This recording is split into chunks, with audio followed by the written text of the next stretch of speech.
হামলা করে আমার কাছে মনে হয় যে বার্তাটা দেওয়ার চেষ্টা করা হলো যে বাংলাদেশকে যারা আনস্টেবল দেখতে চায়, দেশে একটা ফেয়ার ইলেকশন হইতে দিতে চায় না, এবং যারা মনে করে এই ধরনের সিকিউরিটি থ্রেট তৈরি করে মানুষকে বিভিন্নভাবে বিভ্রান্ত করে রাখা যায়, মানুষকে বিভাজনের জায়গাটা তৈরি করা যায়, সেটাই তো খুব বেশি মাত্রায় ভিজিবল হয়ে গেল।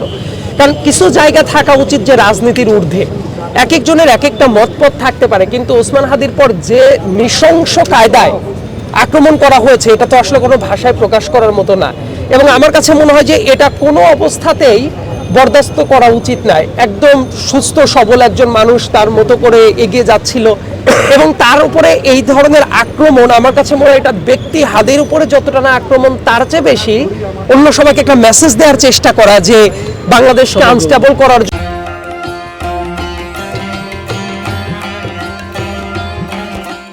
জন্য বিভিন্ন জায়গা থেকে প্রেশারটা আছে, এবং সেই ব্যাপারটা ভিজিবল হয়ে যাচ্ছে। দেখেন, আমরা অনেক আগে থেকে বিভিন্ন জায়গায় আমরা বলার চেষ্টা করি যে দেশের ল অ্যান্ড অর্ডার সিচুয়েশন কিন্তু যথেষ্ট পরিমাণ কন্ট্রোলে নাই।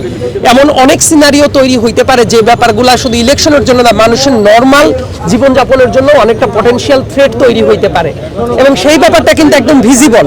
এর আগেও কিন্তু বেশ কয়েকটা জায়গায় বিভিন্ন জায়গায় চোরাগুপ্তা আক্রমণ হচ্ছে, হামলা হচ্ছে, কিন্তু আজকে ওসমান হাদির পর যে আক্রমণটা করা হচ্ছিল বোঝাই যাচ্ছিল তারা আসলে খুবই ট্রেইন কিলার টাইপ মানুষ।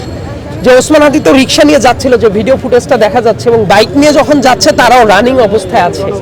মানে দুইজনই রানিং অবস্থায় থাকার টাইমে তাকে যেভাবে টার্গেট করে মানে খুনের উদ্দেশ্যে করা হয়েছে, এটা তো বোঝাই যাচ্ছে তারা খুবই হাইলি ট্রেইনড। এবং এই ধরনের পরিকল্পনায় এটা যে আচমকা কোনো ব্যাপার না, রেদার অনেক দিন ধরে পরিকল্পনাটা করা হয়েছে, এটা খুব ক্লিয়ারলি বোঝা যাচ্ছে। এবং আরেকটা ব্যাপার যেটা বোঝা যাচ্ছিল যে এই ছেলেগুলো হয়তোবা তার ক্যাম্পেইনের সাথেই হয়তোবা মিশেছিল, যদিও কনক্লুসিভলি এখনো বলা যাচ্ছে না, কিন্তু ভিডিওগুলো দেখে যেটা মনে হচ্ছে। আইন শৃঙ্খলা বাহিনীর উপর আপনাদের আস্থা?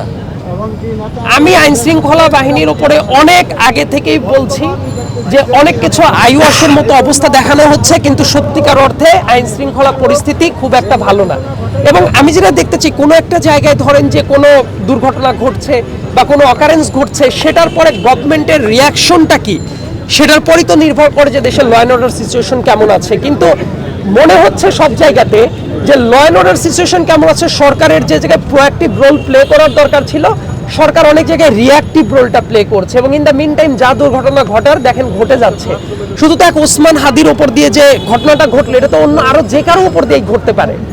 এবং এই জাতীয় পরিস্থিতির জন্যই দেখবেন যে সিকিউরিটি থ্রেট আছে, এটা তো শুধু আমাদের কথা না, এটা বিভিন্ন জায়গা থেকে মানুষ বারবার করে বলছে যে একটা ইলেকশন করার জন্য বা দেশের নর্মাল অবস্থা চলার জন্য যে পরিমাণ ল অ্যান্ড অর্ডার সিচুয়েশন থাকা উচিত ছিল সেটা এখন পর্যন্ত নাই। কিন্তু সরকারের মাথা ব্যথাটাকে আমরা সেই অর্থে দেখেছি। বরং দেখবেন যে পুলিশ ঠিকমতো ফাংশন করছে না, অন্যান্য জায়গায় ঠিকমতো ফাংশন করছে না, তাদেরকে ডিউ কনফিডেন্সে নিয়ে এসে কাজ করানোর যে জায়গা, সেই জায়গাটা আমার কাছে মনে হচ্ছে বরাবরই গভর্নমেন্টের জায়গা থেকে ঘাটতি ছিল, এবং যেটার ফল হলো আমাদের একজন ভাইয়ের পর আজকে এই ধরনের মর্মান্তিক দুর্ঘটনা ঘটে গেল। আমি জানি না যে সে ফেরত আসতে পারবে কিনা। আমার কাছে মনে হয় যে আল্লাহর একেবারে রহমত ছাড়া আমাদের আর কোনো কিছুই চাওয়ার নাই।